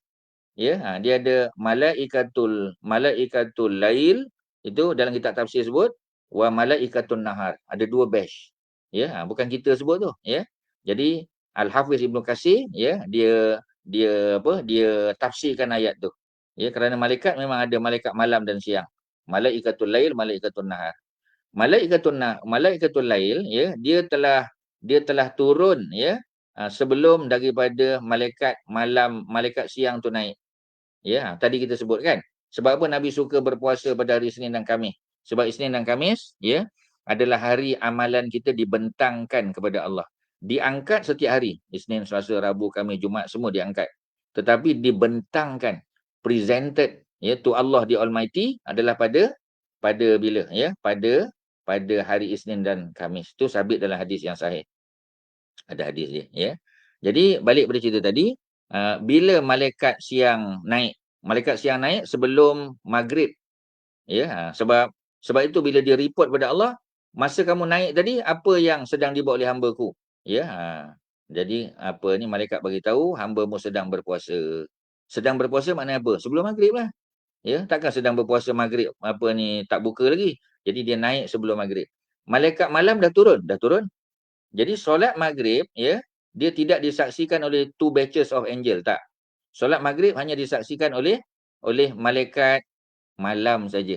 Ya, malaikat siang tak tengok. Ya, jadi dia punya apa kita panggil satu-satu, tuan-tuan, ya. Yang soalnya satu-satu bagi faham betul-betul. Ya, jadi yang menyaksikan solat maghrib, yang menyaksikan solat asar malaikat siang. Yang menyaksikan solat maghrib malaikat malam saja. Malaikat siang dah naik. Ya, yang menyaksikan solat isyak malaikat malam. Yang menyaksikan solat subuh, ini two batches of malaikat, two batches of angel. Sebab malaikat malam dia belum naik lagi. Bila dia naik? Selepas selesai solat subuh. Malaikat siang dah turun sebelum kita buat solat subuh. Ya, sebab itulah satu-satunya solat yang disaksikan Maknanya apa ni, angels, ya. Angel ni present pada masa tu, ya, dia menyaksikan. Maksudnya dia ada di situ, dia dengar, dia tengok, ya. Ialah pada solat subuh saja. Sebab itulah ayat tadi, ayat 78 tuan-tuan habiskan tadi, ya. Ustaz baca aqimis solata liduluki syamsi ila wasakhil lail wa qur'anal fajri innal qur'anal fajri kana masyhuda. Sesungguhnya solat subuh itu disaksikan. Itulah maksud dia, tuan-tuan. Ya. Jadi as witness on the day of judgment, ya, termasuklah. Ya, sebab malaikat memang kerjanya menjadi saksi pada manusia, memang, ya. Jadi antara yang menyaksikan tadi adalah yang mencatat, ya, mencatat amalan kita yang disebut sebagai raqib dan atid, sama ada anil yamin sebelah kanan ataupun anis shimal. Yang mereka ini qaidun, sentiasa duduk situ. Melainkan mereka habis duty, gantilah malaikat lain lah pula. Bagaimana? Wallah alam, kita tak tahu. Tapi yang pasti pergantian ialah pada waktu tersebut. Ya. Apa ni? Ini buku jilid 2 betul. Ya, ni buku jilid 2 ni. Oh, yang mana? Oh, yang kita guna hari ni bukan, ya. Ini daripada kitab lain. Ya, ini daripada, kalau tuan-tuan boleh tengok, ya. Ini kitab Nurul Yaqin fi Sirah Sayyidil Mursalin, ya. Terbitan Pustaka Salam. Ustaz tak guna kitab yang sama, tuan-tuan. Jadi lain kuliah lain kita guna, ya. Kita tak guna kitab yang sama. Tapi tuan-tuan boleh rujuklah. Tuan-tuan beli online saja ni, ya. Tuan-tuan boleh beli online, terbitan Pustaka Salam, ya. Jadi Pustaka Salam ni dia ada jual kitab ni lah. Tuan-tuan boleh beli secara online saja, ya. Boleh, tuan-tuan, ya. Okey, clear. Jadi itulah, ya, soalan dia. Jadi malaikat yang menyaksikan macam-macam lah, tuan-tuan. Malaikat yang menyaksikan kita mengaji, kita duduk majlis ilmu macam kita ni online kelas ni. Ya, jadi ada tak malaikat? Memang malaikat safarah ni memang kerjanya mencari orang yang mengaji ilmu. Seperti mana dalam hadis yang sahih Nabi sebut, ya. Tidak berkumpul sesuatu community, sesuatu grup, ya, di salah sebuah rumah Allah, ya, di masjid, surau, musala dan sebagainya, tempat mengaji, ya. Jadi apa kita panggil, ya, melainkan Allah turunkan sakinah, ketenangan pada dia. Ya, ada dikerumuni oleh para malaikat yang mendoakan, menyaksi dan mendoakan dia. Ya, itu semua ada banyak hadis. Oh, banyak, tuan-tuan. Ya, kita tak boleh baca satu hadis ataupun baca satu ayat dan kita buat kesimpulan, tak boleh. Kita kena kumpulkan semua. Ini kaedah dia. Dia panggil al-jam'u bainan nusus, dia panggil. Ini satu bab, ya, di dalam ilmu hadis dan juga dalam ulumul Quran. Kita kena kumpulkan semua hadis dan ayat-ayat Quran yang duduk di bawah satu tajuk yang sama, ya. Mauduknya, dia punya subjek matter dia sama, dikumpulkan, ya. Macam contoh kita kata kitab Riyadhus Shalihin, Bulughul Maram, ya. Macam bab solat sunat semua dikumpul, cerita solat sunat aja. Solat duha saja. Ya, solat qabliyah subuh saja. Kita baca semua hadis-hadis itu seperti mana ulama kumpul dan ustaz share dengan tuan-tuan, baru kita boleh buat keputusan. Satu dua hadis tak cukup walaupun hadis itu sahih. Kerana ada hadis-hadis lain yang menerangkan, ya. Itu kalau apa kita panggil, ya. Dia punya cerita, ya. Tuan-tuan dan perempuan yang tanya kitab sirah ni, Sirah Nabawiyah tadi, ya, itu dalam kelas pagi tadi. Ya, itu yang Moses punya, tuan-tuan, ya. Itu kita guna Sirah Nabawiyah jilid kedua. Ya, tapi kita buat selang-seli dengan dengan ensiklopedia sirah para nabi. Ibnu Katsir juga, tuan-tuan. Ya, jadi yang untuk kelas ni kita guna kitab yang lebih moden. Ya, dia menggabungkan tulisan para ulama silam. Sebab tu ustaz guna kitab moden ni, tuan-tuan. Tapi kitab ni diguna pakai di Universiti Azhar pun pakai, ya, di Morocco pun pakai, ya, di UM pun pakai, UAE pun pakai sebagai buku rujukan. Memang diguna pakai. Jangan bimbanglah, ya. Ni buku ni sangat berautoriti dan buku ni telah diedit. Ya, sebab kaedah kita membeli kitab sekarang ni, tuan-tuan, zaman kita kena beli edited version. Kita kena beli buku yang sudah diedit, yang ada nota kaki, yang ada rujukan dia, ya. Siapa tulis, ya, ataupun siapa yang bagi dalil ni daripada hadis mana, Sahih Bukhari ke, Sahih Muslim ke, Ibnu Majah ke, ya, daripada kitab Ar-Rahiqul Maktum ke. Jadi kena begitu sebab takut riwayat yang kita baca tu tidak sahih ataupun tidak boleh dipertanggungjawabkan. Tak nak. Kita tak nak baca, ya, yang macam tu sebab, ya, kita dah lah masa tak banyak, ya, baca kitab pun tak banyak, kemudian kita baca yang tak sahih, ya. Melainkan kalau ditulis situ riwayat ni masyhur tapi tidak sahih, tu membantu kita. Okey, ya. Jadi malaikat menyaksikan kita setiap kali solat, ya. Adakah malaikat menyaksikan kita setiap kali solat? Ya. Tapi ada ayat yang menyatakan solat subuh disaksikan oleh malaikat. Memang, ya. Tadi kita dah sebut, ya, ayat yang ke-78 surah surah apa? Ya. Surah Al-Isra. Ya, dah cerita panjang dah tadi tuan-tuan. Cuba tuan-tuan dengar balik, ya. Kalau tak sempat dengar apa yang Ustaz sebut ni, tuan-tuan dengar balik video ni, ya. Jadi boleh masuk je ke apa kita panggil, ya, laman web apa ni, pusat, ya, Minda Progresif, ya. Pertubuhan Minda Progresif PMP, ya, di Subang Jaya. Jadi boleh minta bantuan daripada apa kita panggil, ya, Sister Hajah Shima kita dan apa ni, Haji apa brother Shoaib kita, ya, dan rakan-rakan yang lain. Okey tuan-tuan, ya, jadi member untuk PMP, ya. Ada banyak manfaat yang tuan-tuan boleh dapat, ya. Termasuklah kuliah-kuliah yang dianjurkan oleh mereka, ya. Okey, selesai, ya. Jadi kitab yang kita pakai untuk PMP adalah kitab Ustaz tunjuk sekali lagi tuan-tuan. Ya, tuan-tuan boleh snap je gambar Nurul Yakin fi Sirah Sayyidil Mursalin. Tuan-tuan masuk website ada gambar kitab ni, ya. Ustaz tak pasti sama ada boleh dibeli lagi di apa di PMP kalau ada, ya, kitab fizikal. Kalau tidak tuan-tuan beli online sajalah, ya. Ustaz tak ingat berapa harganya. Mungkin dalam RM40 kot, 45 mungkin sekitar itulah, ya. Sangat bermanfaat kitab ni. Dan dia boleh menjadi kitab tambahan, ya, selain daripada kitab The Seal Nectar. Ya, kitab Ar-Rahiqul Maktum itu memang antara kitab terbaik lah. Tapi tuan-tuan kena ingat, ya, Ar-Rahiqul Maktum dia ada apa? Kita panggil versi yang telah dia ada improvised version tuan-tuan.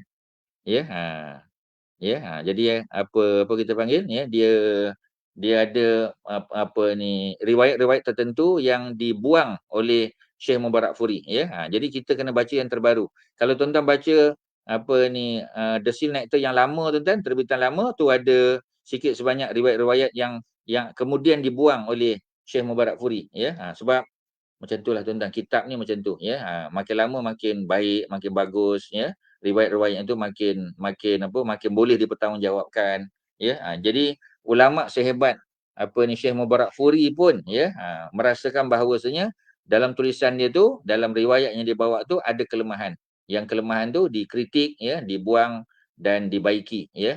Jadi macam itulah tuan-tuan. Ya, itulah kita panggil add value. Ya, jadi bila kita add value tu maknanya kita buang yang tak sahih. Kita tokok tambah yang sahih, kita betulkan bahasa dan sebagainya, ya. Macam tu.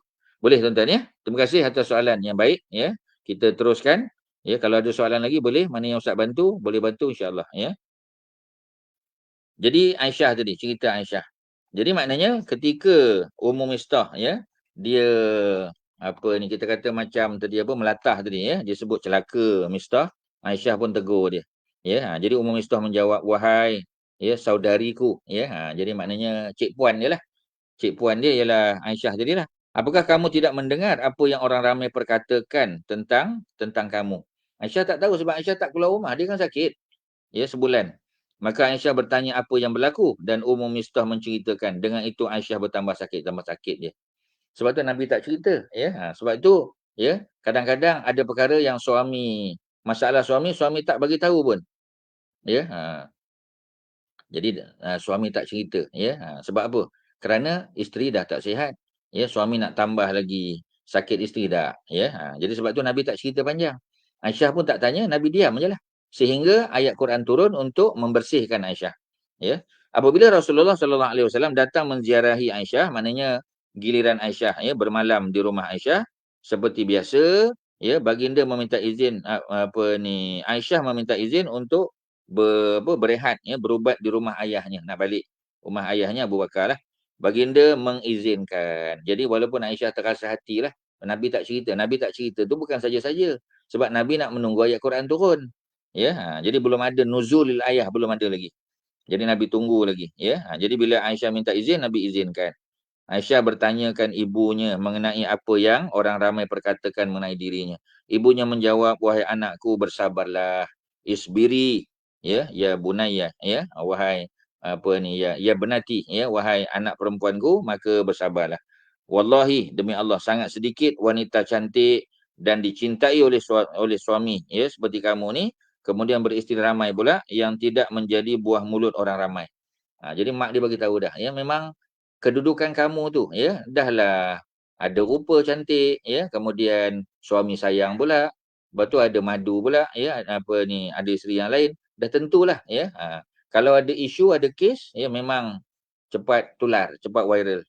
Ya, memang jadi buah mulut orang. Ya, ramai orang cemburu dengan Aisyah. Memang tuan-tuan, dengan usianya yang masih muda, ya.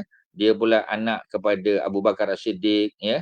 Jadi orang apa kita panggil, ya, orang munafik antaranya memang menunggu-nunggu masa yang sesuai untuk menularkan, ya, apa ni, cerita-cerita begini, sebab mereka nak mencari kelemahan Nabi tak jumpa, sebab Nabi ni adalah, ya, insanun kamil. Tuan-tuan kena ingat yang tu. Nabi ni insanun kamil. Nabi insan kamil. Maknanya Nabi ni Mr. Perfect. Jangan cari kelemahan Nabi. Ya, Nabi memang perfect. Ya, solat Nabi, ya, wajah Nabi, senyuman Nabi, cara bercakap Nabi, perawakan, cara berjalan. Maknanya sempurna, tuan-tuan. Manusia sempurna. Insan kamil. Ya, perfect person, perfect man. Ya, jadi oleh kerana kelemahan Nabi itu tidak dapat dicari, maka yang kedua dicari kelemahan siapa? Isteri Nabi lah. Sebab isteri Nabi bukan manusia sempurna. Ya, dia ada rasa cemburu, ya, dia ada kelemahan dia, kadang-kadang cakap tak jaga, ya, kadang-kadang apa kita panggil, ya, tersalah cakap, ya, dan sebagainya. Ya, jadi benda-benda tu boleh menimbulkan macam tadi Aisyah. Ketika Aisyah mencari apa ni, rantai yang hilang tadi, terlucut tadi, ya. Ketika dia keluar kali kedua, dia tidak memberitahu kepada sesiapa. Patutnya dia bagi tahu pada pengawal ke, kepada sesiapa yang di situ, aku nak pergi cari, sebab, ya, Aisyah pun tak bagi tahu pada Rasul. Ya, kata sebahagian para ulama, kerana Aisyah bimbang, Rasul memarahi dia. Ya, macam mana lalai sampai hilang, ya, rantai. Ya, jadi apa pengajaran yang kita boleh ambil? Sama tuan-tuan, bila kita travel dengan suami kita. Ya, jadi bila isteri tu nak pergi toilet ke apa, bila sampai R&R, kena bagi tahu suami, jangan diam aja. Ya, jadi suami pun tak tahu, ya, sebab dulu masa baru kahwin isteri duduk depan. Tapi bila dah anak pinak ni, ya, isteri duduk belakang. Kadang-kadang, ya, jadi main besar isteri kat belakang, suami duduk kat depan tu. Jadi driver lah. Ya, tak ada masalah lah, biasalah tuan-tuan. Tapi kalau dah sampai R&R, kadang isteri tak bagi tahu pun. Ya, buka pintu keluar begitu saja. Suami pun tak perasan. Ya, suami duk tengok WhatsApp ke, ya, tengah hantar mesej dan sebagainya. Jadi tak perasan kata isteri dah keluar. Ya, jadi anak pergi beli aiskrim ke, pergi beli apa kita panggil, apa ni, fast food dan sebagainya. Ya, anak pun dah masuk kereta. Suami pun tak perasan isteri tak masuk lagi. Ya, okey, semua siap. Siap, okey bah, jalan, ya, jalan. Ya, daripada Arena Sungai Buloh. Sampai di Arena Rawang baru perasan. Ya, mana mama mana? Ya, mama tertinggal di belakang, tuan-tuan. Ya, jadi kita boleh ambil pengajaran. Sebab tu sirah ni, ya, adalah apa kita panggil, ya, dia adalah kita panggil living example, tuan-tuan. Ya, dia adalah contoh hidup, ya, living proof, living example. Ya, sebab apa yang Nabi buat, apa yang Nabi amal tu, tuan-tuan, ya, benda yang praktikal dalam kehidupan kita, hubungan suami isteri, hubungan dengan anak, hubungan dengan masyarakat, dengan mertua, ya, dengan, maknanya Nabi tunjuk contoh, dan kita berusaha untuk buat yang terbaik lah, ya, yang kita boleh buat, ya, kita boleh apa kita panggil, ya, kita boleh laksanakan dalam kehidupan. Itulah tujuan belajar sirah, tuan-tuan, supaya kita tahu titik apa ni, duduk perkaranya. Macam tadi kan cerita pasal malaikat, walaupun memang tak sebut secara detail dalam ni, ya, tapi kita kena faham lah, ya, dan faham tu melalui apa? Sebab tu, ya, di celah-celah cerita sirah ada ayat Qurannya. Ya, macam nanti kita akan tengok, ya. Ada cerita daripada surah An-Nur, ya. Kerana cerita tafsir Quran adalah sirah, ya. Syarah kepada hadis adalah sirah, tuan-tuan. Jadi without knowing sirah, ya, without attending any sirah classes, ya, macam mana tuan-tuan nak faham tafsir hadis dan sebagainya? Sebab Quran tidak disusun ikut kronologi. Ya, hadis-hadis Nabi pun macam tu, disusun ikut bab fiqah dia. Bab solat, bab taharah, apa ni, bab mandi junub, ya, bab puasa, bab zakat, bab haji. Dia according to dia punya subject matter. Dia bukan apa ni, apa, chronological order, bukan, tuan-tuan. Ya, jadi alphabetical order je, tapi bukan chronological order, bukan. Dia tak ikut apa ni, apa, time sequence. Jadi nak ikut time sequence kat mana, tuan-tuan? Sirah. Sebab sirah akan susun macam tadi kan. Macam ni kita cerita tahun yang kelima. Tadi dalam kitab Sirah Nabawiyah tadi tahun yang keempat.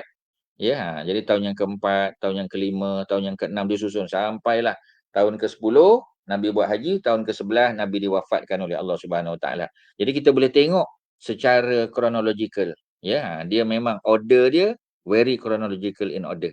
Ya, dia memang ada time sequence, ada tertib zamani orang Arab panggil. Macam itulah cerita tuan-tuan. Sebab tu baca sirah tu. Sebab kita nak tahu cerita, ya, jangan tertukar. Nanti Bani Mustalik peperangan ni tahun bila, ya. Memang tapi ada khilaf lah. Ada ulama kata tahun yang ke-6, ya. Tapi itu daripada Ibnu Ishaq, Ibnu Hisham, ya. Tapi kalau kita tengok para ulama sirah yang lain menyebut tahun yang ke-5 lebih awal. Sebab ada cerita pengharaman apa kita panggil arak secara nak solat la taqrabus solah wa antum sukara hatta ta'lamu ma taqulun. Dalam surah Nisa tu, ya. Surah Nisa surah 4 ayat 43 tuan-tuan boleh tengok.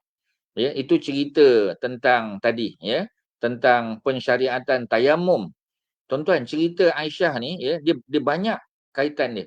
Ada cerita munafik, ya, ada cerita tentang pensyariatan tayamum. Tayamum sebelum tu tak ada, tuan-tuan. Ya, sebelum tahun peristiwa Bani Mustalik tak ada lagi. Ketika mereka berhenti di tempat tadi, yang Aisyah pergi buang air tadi, maka ada pensyariatan tayamum. Sebab orang dah mula marah dah. Ya, orang kata kita duduk di satu tempat, air pun tak ada, air bekalan pun habis, perigi pun tak ada, sumber air pun tak ada. Macam mana? Maka mereka mula sindir Abu Bakar. Abu Bakar pun, bila orang sindir tuan-tuan, Abu Bakar pun manusia biasa juga. Ya, jadi Abu Bakar pun jumpa Aisyah.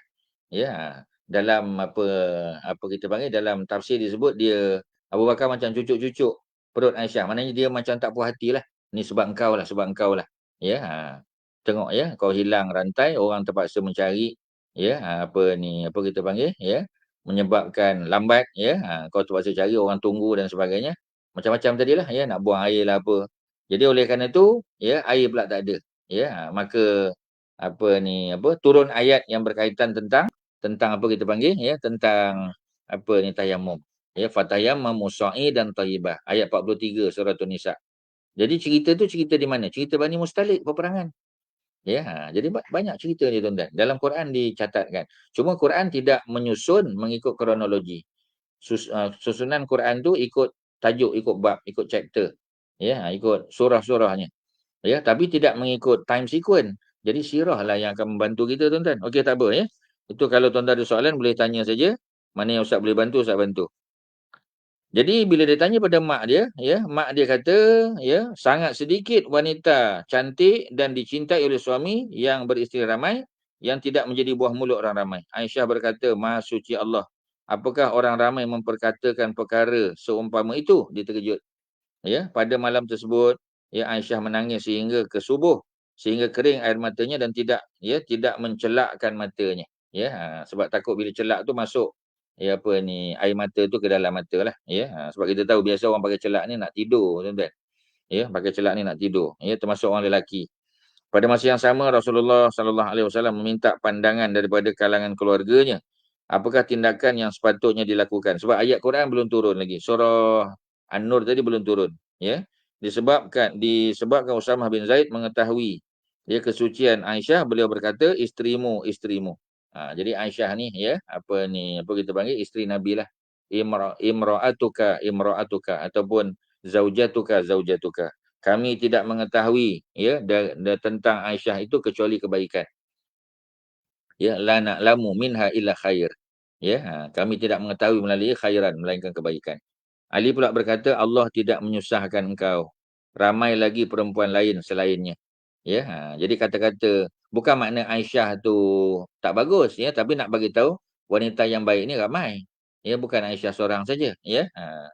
Jadi apa ni, apa kita panggil, ya. Uh, tanyalah jariah, ya. Allah tidak menyusahkan kamu, ramai lagi perempuan lain selainnya. Tanyalah jariah, dia akan berkata benar kepadamu. Lalu baginda memanggil Barirah, ya, jariah kepunyaan Aisyah. Jadi Aisyah ada apa kita panggil, ya, jariah, ada perempuan. Tadi kita panggil Juwairiyah, ingat lagi di awal tadi kan. Ya, kalau perempuan yang ditangkap dalam perang ataupun dia keturunan hamba, kita panggil dia jariah. Ya, kalau jariah tu disayangi, kita panggil Juwairiyah. Seperti mana Nabi panggil Juwairiyah, ya, Juwairiyah kepada salah seorang isteri baginda, perempuan yang ditangkap dalam peperangan Bani Mustalik, ya, Juwairiyah binti Al-Haris, ya, tu yang dibebaskan. Okey, yang penuh dengan keberkatan kerana setelah daripada dia menerima Islam, ya, dia dikahwini oleh Nabi, menerima Islam, maka, ya, Nabi para sahabat membebaskan ayahnya dan keluarganya, ya, malah Bani Mustalik secara umum kerana mereka sudah, ya, bersemenda dengan Nabi, ada hubungan. melalui musyawarah. Musyawarah tu makna perkahwinan lah. Ya, jadi bersemenda ada hubungan keluarga kerana perkahwinan. Ya, macam Nabi dengan Abu Bakar, ya. Kalau tak ada perkahwinan Nabi dengan Aisyah, ya, maka mereka Quraisy tapi tidak ada hubungan keluarga. Ya, ada hubungan keluarga tapi jauh. Ya, tetapi nak dekatkan hubungan keluarga antara Bani Taim dengan Bani Hashim ialah dengan ya kita kata perkahwinan tadi. Dengan Bani Umayyah, ya, berseteru Bani Umayyah, Abu Sufyan, Utbah bin Rabi'ah, ya. Tapi akhirnya apa yang berlaku bila Nabi berkahwin dengan anak Abu Sufyan, ya, yakni Ummu Habibah ataupun Ramlah. Ya, hubungan mereka semakin baik, semakin elok, ya. Malah Abu Sufyan menjadi salah seorang panglima perang yang mempertahankan Nabi. Ya, nak menunjukkan bahawasanya perkahwinan itu adalah salah satu daripada pintu-pintu dakwah. Ya, jadi babun min abwabid dakwah. Ya, satu pintu daripada pintu-pintu dakwah. Ya, jadi dakwah itu tidak apa, kita ceramah, kita kuliah, kita bagi nasihat tak mau dengar. Ya, salah satu cara berkahwin. Bila berkahwin tu dah ada hubungan yang baik. Ya, takkanlah bapa mertua masih nak benci pada anak menantu. Anak menantu itulah, ya, yang apa ni, membebaskan apa ni, anak dia daripada belenggu jahiliah. Ya, yang membantu anak tu. Ya, macam Abu Sufyan lah. Ya, sebab anak dia Ramlah binti Abu Sufyan tu kematian suami. Duduk pula di Habasyah, duduk di Eritrea. Ya, jadi Nabi hantar pinangan secara apa? Secara long distance. Ya, Nabi wakilkan Raja Najasyi untuk apa kita panggil meminang dan apa kita panggil, ya, membayar apa ni, mas kahwin dia. Ya, sebab tu ya bila Abu Sufyan tahu, maka Abu Sufyan terasa malu Allah lah, ya. Sebab Nabi yang dia tentang selama ni, yang dia perang lawan Nabi dalam perang Uhud, ya, perang Khandaq, ya, lelaki yang samalah yang menyelamatkan anak dia daripada apa kita panggil hidup bersendirian. Ya, berkahwin dengan apa ni, Ramlah, ya. Disponsor pula oleh Royal Family of Eritrea. Satu kemuliaan, tuan-tuan. Takkanlah nak bergaduh lagi dengan anak menantu. Sebab anak menantu bukan jahat, ya. Tapi dia yang tak boleh nak mengiktiraf lagi. Tapi setelah terbukti, ya, ada living proof tadi, maka diterimalah dengan baik. Itulah cerita dia, tuan-tuan. Okey, ya. Ada soalan? Tak ada soalan, ya. Masih sama lagi, tuan-tuan, ya. Kalau ada sila, ya. Tadi dah ada bagi soalan yang baik, ya. Kita dah jawab. Takat ni tak ada lagi, ya. Okey, apa lagi yang boleh kita sebut? Apabila Rasulullah datang, ya, menziarahinya seperti biasa, beliau minta izin untuk berubat. Ni dah sebut tadi. Kemudian apa ni, Rasulullah meminta pandangan, ya, Usamah bin Zaid. Usamah bin Zaid adalah cucu angkat kesayangan Nabi, cucu angkat. Bukan cucu kandung, ya, Umaymah. Ya, kalau yang lelaki apa ni, Al-Hasan, ya, Al-Husin dan sebagainya. Jadi ramailah, ya, cucu Nabi ni. Cuma yang di-highlight biasanya Al-Hasan dan Al-Husin kerana dua-duanya anak Fatimah dan Ali. Biasa penulis Syiah akan highlight kedua-dua mereka lah. Ya, tapi kalau kita tengok pada apa kita panggil, ya, pada penulis sirah yang bukan tasyayyu', ya, yang bukan cenderung kepada Syiah, dia akan masukkan juga cerita Umaymah, ya, ataupun Umamah, tuan-tuan, yang lebih tepat lagi Umamah, yang merupakan cucu pertama Nabi daripada hasil perkahwinan Zainab, anak sulung, ya, anak sulung perempuan Nabi dengan Abul As, ya, yang merupakan sepupu kepada Zainab tu. Sebab Zainab anak Khadijah, ya, Abul As anak pada Halah. Halah dengan Khadijah tu anak Khuwailid, adik-beradik. Jadi mereka kahwin tu sepupu, tuan-tuan, ya. Okey, apa lagi? Barirah menjawab, ya, ni cerita tanya kepada Barirah, ya. Jadi Ali kata, ya, perempuan yang baik tu bukan Aisyah sajalah. Ya, tanyalah apa ni Jariyah, dia akan berkata benar kepadamu. Lalu baginda memanggil Barirah, Jariyah kepunyaan Aisyah, dan bertanya, adakah kamu melihat sesuatu yang mencurigakan? Barirah menjawab, wallahi, ya, demi Allah, ya, yang mengutuskan engkau dengan kebenaran, aku tidak pernah mendapati satu perkara pun yang aku boleh mencelanya. Beliau hanyalah seumpama seorang jariah muda yang tidur dan terlupa memakan rotinya, lalu datang burung memakannya. Jadi maksudnya, ya, kita jadi apa kita panggil mangsa keadaan. Ya, jadi mangsa keadaan tu sebab tadilah ceritanya dia terlucut, ya, dia punya rantainya kerana kelalaiannya, ya, kemudian dia tertidur di tempat tadi, ya, dan bertemu pula dengan Safwan bin Mu'attal, maka jadi isu lah, ya, walaupun tak ada apa yang berlaku sebenarnya. Okey, tuan-tuan, ya. Jadi perumpamaan tu cantik, ya. Aisyah ni umpama seorang jariah muda, ya. Jariah tu maknanya perempuan hamba sahaya yang muda, yang tertidur dan terlupa memakan rotinya. Ada roti yang yang diberikan kepada dia untuk makan, ya. Tapi dia terlupa makan roti. Jadi belum sempat dia nak makan roti tersebut, ya, lalu datang burung memakannya, ya. Usamah itu anak Usamah bin Zaid. Ya, betul. Ya, Usamah bin Zaid. Zaid bin Harisah, anak angkat Nabi. Asalnya hamba sahaya, dibebaskan. Jadi Usamah bin Zaid, ya, anak kepada Zaid bin Harisah dengan siapa? Ummu Aiman. Ummu Aiman adalah, ya, Barakah, ya, perempuan berkulit hitam daripada Habasyah yang merupakan kakak angkat Nabi. Ya, sebahagian riwayat menyebut beliau pernah menyusukan Nabi. Maknanya, ya, Nabi dengan Ummu Aiman ni mahram, sebab Nabi pernah jadi anak susu kepada Ummu Aiman. Ummu Aiman ni mulia lah, tuan-tuan. Ya, dia lahir sebelum Nabi, dia jaga Nabi sejak kecil, ya, masa di rumah Abdul Muttalib pun sama, di rumah Abu Talib sampai Nabi besar, ya. Kemudian perkahwinan Nabi dengan Khadijah tu, ya, antaranya dibebaskan siapa tadi, ya, dibebaskan Ummu Aiman, ya. Dia menjadi maulad Nabi. Maulad tu maknanya hamba sahaya yang telah dibebaskan. Kalau dia perempuan, maulad. Kalau lelaki, maula. Lelaki maula, macam Zaid bin Harisah, dia hamba dibebaskan, maula. Kalau Ummu Aiman, ya, siapa tadi, Barakah tadi, dia perempuan. Jadi bila dibebaskan, dia bukan maula lah, maula lelaki, maulatun, maulat. Ya, min waw lam alif ta, tak, ya, tak marbutah. Itu cerita dia, tuan-tuan, ya. Itu istilah-istilah yang boleh Ustaz kongsi dengan tuan-tuan lah. Tuan-tuan catat, ambil maklum, ya, supaya bila kita jumpa perkataan ni, dia berulang-ulang, tuan-tuan. Benda yang sama je. Macam 10 di Jamin Syurga. Setiap kali akan jumpa. Abdul Rahman, Sa'ad bin Abi Waqqas, Az-Zubair bin Al-Awwam, ya. Semua mereka ni adalah, ya, orang-orang yang kita kata kita ambil perhatian lah. Ya, kerana cerita mereka dengan Nabi, ya, dengan para sahabat lain tu memang berulang-ulang, tuan-tuan. Okey, ya. Pada hari tersebut Rasulullah sallallahu alaihi wasallam berdiri di atas mimbar, ya, dan umat Islam sudah berkumpul. Baginda berkata, siapakah yang akan menuntut hak bagi pihakku terhadap lelaki yang telah menyakiti isteriku? Ya. Siapa yang nak menuntut hak? Wallahi aku tidak mengetahui mengenainya kecuali kebaikan. Nabi dah sebut dah. Ya, sesungguhnya mereka juga menyebut mengenai seorang lelaki yang aku tidak mengetahui mengenainya kecuali kebaikan. Beliau tidak menemui keluargaku kecuali bersama-sama denganku. Ya, ni cerita Safwan bin Mu'attal pula. Ya, jadi ada yang kata ini cerita cerita yang sepatutnya Aisyah dengar, tapi Aisyah tak dengar.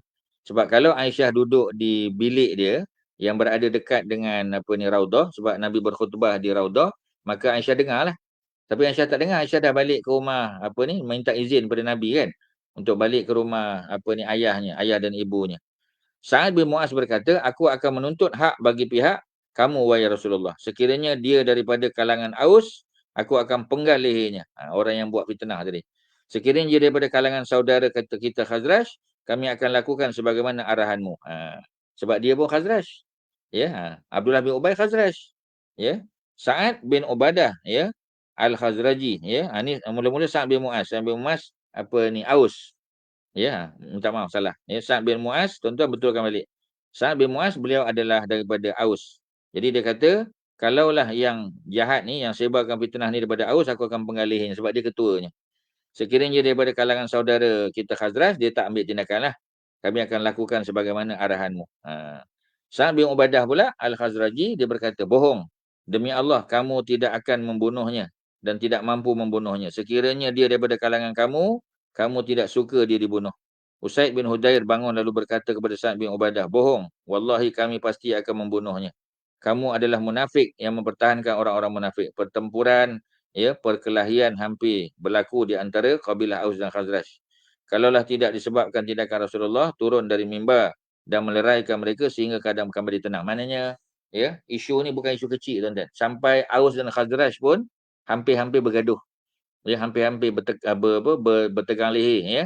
Nak bertikam dah sesama sendiri. Ya, kerana Sa'ad bin Mu'az Aus, Sa'ad bin Ubadah Khazraj. Ya, jadi cerita munafik ni, munafik Aus pun ada, munafik Khazraj pun ada. Kalau munafik Khazraj, Abdullah bin Ubay tadi. Kalau munafik Aus, ya, Abu Amir Ar-Rahib ataupun Abu Amir Al-Fasik. Ya, jadi Dua-dua grup ni ada orang munafik dia. Jadi kata Sa'ad bin Mu'az, kalau dia daripada kalangan Aus, aku akan bunuh.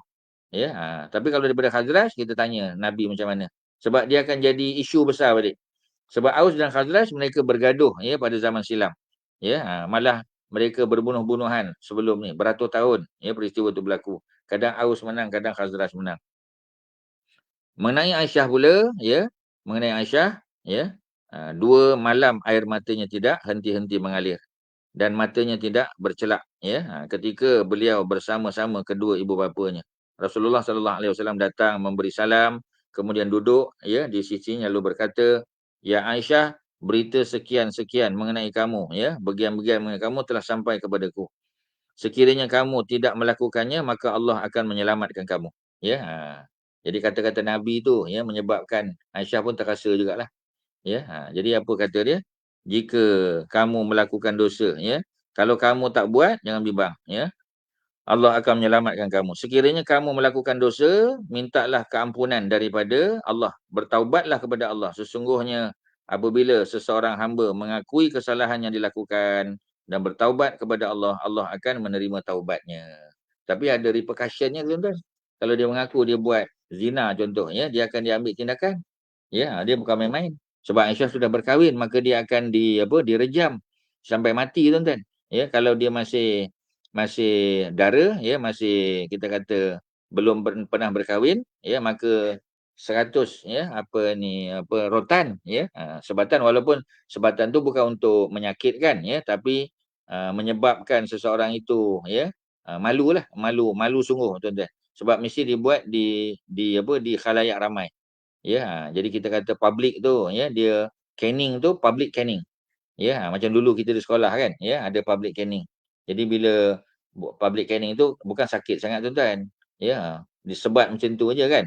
Ya, kadang-kadang kita dah pakai 2-3 lapis luar dah. Jadi bila sebat tu tak ada rasa apa pun. Tapi malunya tu, ya, di hadapan orang ramai, ya, di kita kata assembly, ya, Monday assembly ataupun Friday assembly. Semua orang duk tengok. Jadi ketika itu kita baca sikit lagi, tuan-tuan, sebelum kita tamat, ya. Ketika itu air mata Aisyah berhenti mengalir dan beliau berkata kepada kedua ibu bapanya, "Jawablah kepada Rasulullah bagi pihak aku."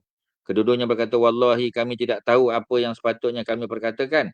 Aisyah berkata, "Wallahi sesungguhnya aku mengetahui bahawa kamu telah mendengar berita tersebut sehingga kamu mempercayainya." Mana fitnah tadilah, ya, fitnah tadi itu. Ya. Sekiranya aku katakan kepada kamu bahawa aku tidak bersalah, ya, kamu tidak akan mempercayainya. Ya, sekiranya aku membuat pengakuan sedangkan Allah mengetahui bahawa aku tidak bersalah, maka kamu akan membenarkan pengakuanku. Wallahi, aku tidak mendapati perumpamaan di antara aku dan kamu kecuali apa yang diucap oleh bapa Nabi Yusuf. Jadi dia quote daripada ayat Quran. Ya, maka bersabarlah aku dengan sebaik-baiknya. Fasabran jamil. Ya, dan Allah jualah yang dipohonkan pertolongannya mengenai apa yang kamu katakan itu, ya. Wallahul musta'an. Maksud surah Yusuf, ya, ayat yang ke-18. Tadi kita pun dah sebut ayat 18, 17, 18 kan, surah Qaf tadi. Ya, ini surah Yusuf, tuan-tuan, ya. Kalau kita boleh tengok sekejap surah Yusuf, ya, surah yang ke-12 ayat yang ke-18, ya. Jadi tuan-tuan yang ada Quran buka muka surat 237. Ya, ayat yang ke-18. Waja'u ala qamisihi bidamin kazib, ya, qala bal sawwalat lakum anfusukum amran fasabrun jamil wallahul musta'an ala ma tasifun. Ayat yang ke-18. Waja'u ala qamisihi. Ini cerita ketika Nabi Yusuf, ya, dimasukkan dalam perigi. Ya, jadi Nabi Yusuf masuk dalam perigi, maka mereka pun datang bawa bukti. Buktinya ialah baju Nabi Yusuf. Ditanggalkan baju tu, dilumurkan dengan darah bidamin kazib, dengan darah bohong, ya. Mana darah tu darah serigala. Ya, bukan darah Nabi Yusuf. Ya, qala ya bal sawalat lakum anfusukum amran. Ya, jadi apabila sampai, ya, Nabi Yakub berkata, sebenarnya hanya dirimu sendirilah yang memandang baik urusan yang buruk itu. Ya, kamu yang buat, ya, supaya diri kamu tu nampak baik. Sebenarnya kamu yang buat jahat ni. Ya, tapi sebab dibawa bukti tadi baju Nabi Yusuf menunjukkan Nabi Yusuf, ya, Nabi Yusuf telah di apa kita panggil, ya, telah dimakan ataupun telah dibunuh, ya oleh apa? Oleh tadilah ya, oleh serigala tadi ya. Jadi sebenarnya ni bidamin kazib, darah ya, darah bohong, darah tipu tuan-tuan. Tuan-tuan boleh highlightkan perkataan damin kazib tu. Ya, bidamin kazib. Qala bal sawalat lakum anfusukum amran. Ya, kamulah yang membuat ya, yang membuat apa? Kamulah yang membuat supaya apa? Ya, supaya nampak ya, yang apa kita panggil ya, dia punya apa cerita dia ni, kita nak kata ya, dia punya tipu daya mereka tu nampak macam betul lah. Ya, sebab dia bawa bukti kan. Ya, ada bukti ya, saksinya adik-beradik dia 10 orang tu lah. Ya, semua saksi kata, ya kami nampak, ya kami nampak, kami nampak. Ya, semua kata macam tu. Jadi kamu, hanya diri kamulah ya, sendiri yang mandang baik urusan yang buruk itu. Maka ya, kata Nabi Allah Yakub dapat Nabi Yusuf, fasabrun jamil. Ya, maka tak lain tak bukan ya, yang boleh aku buat ialah kesabaran yang baik, sabarlah. Wallahul musta'an, dan Allah itulah yang Maha menolong, Maha membantu ya. Wallahul musta'an, ada alif lam. Ya, kita dengar orang duk sebut wallahu musta'an, bukan, wallahul musta'an. Wallahul musta'an, alif lam, alamat tasifun ya. Dan Allah lah yang tempat menolong yang apa, yang boleh kita minta pertolongan ya, alamat tasifun, atas apa yang kamu ceritakan tadi. Cerita kamu ni betul ke salah, Allah Maha tahu ya. Jadi nak tuduh pun tak boleh, sebab apa? Sebab bukti baju dah bawa ya, kemudian ada darah pula pada baju tersebut ya, kemudian ada saksi mata tadi saksi palsu lah ya, saksi tipu tadi. Sebab 10 orang abang Nabi Yusuf bawa Nabi Yusuf. Nabi Yusuf dimasukkan dalam perigi buta tadi ya. 10 balik bagi tahu Nabi Yusuf dah dimakan serigala. Jadi tak ada wakil yang kata ada saksi lain yang bagi tahu sebenarnya Nabi Yusuf dimasukkan dalam, tak ada. Ya, jadi nak buat macam mana? Ya, tak ada kemampuan. Ya, macam kita kata kes-kes mahkamah jugalah. Kita dah usaha, kita dah bagi tahu ya sebenarnya begini-begini, tapi ya bila kita apa, bila bawa ke mahkamah tak menang. Sedangkan kita tahu kita berada di tempat kebenaran, kita berada di pihak yang benar. Ya, tapi kebenaran kita tu ditutup ataupun di overshadow lah. Ya, overshadowed by apa ni, saksi palsu ya, by hakim yang telah disogok sebagai contoh ya, ataupun witness yang tadilah palsu ya, bukti-bukti bidamin kazib ya, saksinya pun kazib ya, darahnya pun kazib ya, saksi apa dia punya hakim pun telah dirasuah contoh. Jadi tak boleh nak buat apalah. Apa yang boleh kita kata ya, fasabrun jamil ya, kesabaran yang terbaik, sabar itulah yang terbaik ya. Kesabaran tu ya, hanya kesabaran yang terbaik bagi akulah ya. Kemudian wallahul musta'an, dan Allah lah yang akan memberi pertolongan. Alamat tasifun, atas apa yang kamu cerita ni Allah yang akan dedahkan ya. Itu cerita dia. Okey tuan-tuan ya, kita sudah tengok 2 ayat 18, satu daripada surah Qaf ya, cerita tentang apa ni, ma yalfizu min qaulin illa ladaihi raqibun atid. Tidak ada perkataan ya yang disebut oleh seseorang itu yang dilafazkan melainkan ada malaikat yang mencatat ya, yang kita panggil raqibun, yang menjadi pengawas, sentiasa mengawasi, dan atid yang bersedia untuk mencatat. Kita panggil al-mutalaqiyan, dua malaikat yang kerjanya mencatat. Namanya tak disebut ya, tapi sifat dan fungsinya disebut. Itu ayat yang ke-18, 17 dan 18 ya, surah Qaf, surah 50. Dan kita baca tadi surah yang kita sebut surah 12, surah Yusuf ya, ayat yang ke-18 cerita tentang fasabrun jamil wallahul musta'an ala ma tasifun. Itulah ya yang boleh Ustaz sebut pada hari ni tuan-tuan ya. Insya-Allah ayat ni kita masuk pada apa ni, bulan depan lah ya, dalam apa ni, kuliah akan datang kita. Ya, jadi ada soalan lain tak kat situ? Ya. Kisah Sayyidina Aisyah memerlukan sifat sabar yang sangat tinggi, memang betul lah tuan-tuan ya. Tapi kita apply dalam kehidupan kita. Ya, orang baik yang difitnah banyak tuan-tuan, dalam situasi kita di Malaysia pun banyak, di mahkamah tu ya. Orang yang tak salah dituduh salah, ya, orang yang bersalah boleh bebas dikeluar ke mana-mana. Ya, waktu bila lagi kita sesuai untuk lafaz wallahul musta'an. Maknanya dalam keadaan kita tak upaya. Ya, selain daripada la haula wala quwata illa billah. Ya, tidak ada daya, tidak ada upaya melainkan pertolongan Allah Subhanahu Wa Taala. Ya, wallahul musta'an pun boleh ya. Tapi kalau boleh kita sebut dua-dua ya. Fasabrun jamil ya, fasabrun jamil, minta supaya Allah bagi kesabaran kepada kita. wallahul musta'an. Jadi gabungkan sebab ayat tu dia bergabung. Ayat yang sama ayat 18 dia bergabung antara fasabrun jamil, kesabaran itulah yang paling baik untukku, ya, maknanya kita minta Allah bagi kita kesabaran, wallahul musta'an, dan Allah itulah ya yang Maha membantu menolong.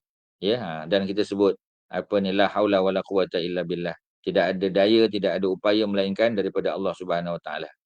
Jadi terima kasih pada semua yang bertanya, ya, yang sudi apa ni apa mengikuti kuliah kita, ya, dan mudah-mudahan ada manfaat. Terima kasih pada pihak apa ni Pertubuhan Minda Progresif, ya, dan semualah yang terlibat dalam menjayakan program kita. Mudah-mudahan ada manfaat jadi amal soleh kita. Wassallallahu ala sayyidina Muhammadin wa ala alihi wa sahbihi wasallam. Alhamdulillahirabbil alamin. Assalamualaikum warahmatullahi wabarakatuh.